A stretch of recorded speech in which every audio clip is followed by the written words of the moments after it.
We think that people will probably ask, well, what if we get into a situation where we only have 2 days, we only have 3 days, we don't have this ideal 4-day situation set up, what would we actually do?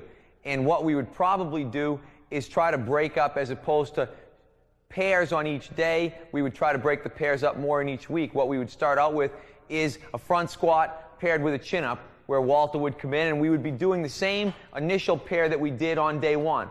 We would do front squats. We would take our 1:30 rest, and then we would go to a chin-up movement. And we'll let Walter go right to that, even though we won't worry about the rest, because I think we've explained the concept, but we want a 1:30 rest in between these movements.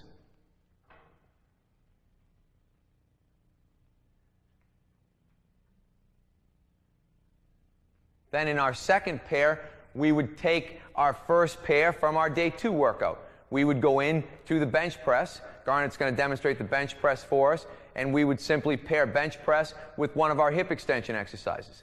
This would allow us to get a good total body workout on day 1 and still cover a lot of the major categories that we want to cover. Here we're handling supine pressing, and now we're handling our hip extension movements.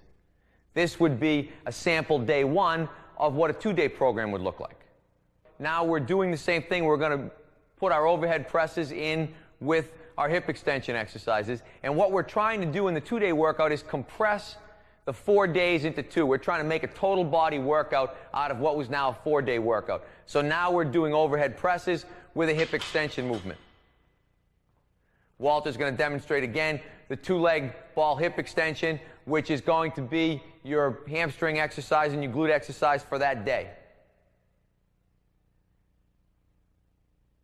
We would make a very simple transition to hip and leg push exercises. Garnett's going to demonstrate a 1-leg squat again. And this is another movement that we like to keep in the workout all the time. Now we're again getting hip and leg push. And then after she does her set of 1-leg squats, she's going to take her 1:30 rest, and then she's going to do a dumbbell row. So now we've managed to take all of the 8 major categories that we needed to get done and get them done in our 2-day program. Same situation would apply in a 3-day program. It would be 3 total body workouts a week with a little bit different emphasis on each day. We have to make sure that we continue to emphasize that you're going to do, whether it's a 2-day, a 3-day, or a 4-day, there's always going to be 200 to 300 reps of abdominal exercise first, and there's always going to be an Olympic lift done at the beginning of the workout.